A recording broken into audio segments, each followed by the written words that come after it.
আমরা নতুন প্রজন্মের দিকে তাকিয়ে আছি, তারা এই দেশের নেতৃত্ব ভবিষ্যতে গ্রহণ করবে, এটা কিন্তু কারো বলে দেবার অপেক্ষা রাখে না। এটা হচ্ছে প্রকৃতির নিয়ম, একজন যাবে আরেকজন আসবে। এবং আমরা এই আত্মবিশ্বাস বাংলাদেশের নতুন প্রজন্মের উপরে আমাদের রয়েছে যে এই নতুন প্রজন্ম সত্যিকারভাবে প্রশিক্ষিত হয়ে তারা ক্লাসে ফিরে যাবে। তাদের যারা লেখাপড়া সুসম্পন্ন করেনি তারা লেখাপড়া সম্পূর্ণ করবে।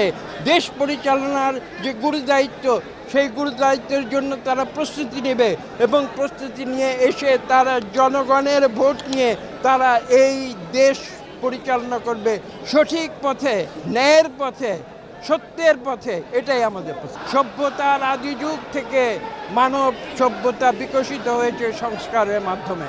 সংস্কার কোনোদিন থেমে থাকে না। কাজেই আগে সংস্কার, পরে নির্বাচন, অথবা আগে নির্বাচন পরে সংস্কার, এগুলো কোনো অর্থবহ প্রশ্ন নয়। সংস্কার চলবে যদি আমরা গণতন্ত্রে বিশ্বাস করি। প্রতি 5 বছর নির্বাচন হবে। আপনারা নতুন প্রজন্মের কথা বলেছেন, এদেশে নতুন প্রজন্ম তো ভোট দেবারই সুযোগ পায়নি। তারা আকুল হয়ে আছে, তারা ভোটার হয়েছে, তারা ভোট দিতে চায় এবং এটা আমাদের নৈতিক দায়িত্ব। আমাদের নতুন প্রজন্মকে সেই ভোটের সুযোগ আমাদের সৃষ্টি করে দিতে হবে।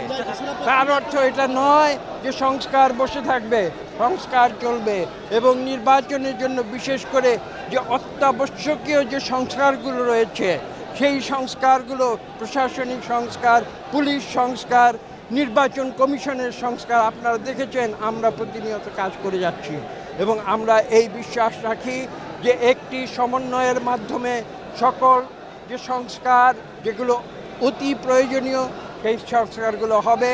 পাশাপাশি নির্বাচনের প্রস্তুতি চলবে এবং যথাশীঘ্র জনগণের দেশ জনগণের হাতে তুলে দেওয়া হবে একটি সুষ্ঠু নিরপেক্ষ নির্বাচনের মাধ্যমে।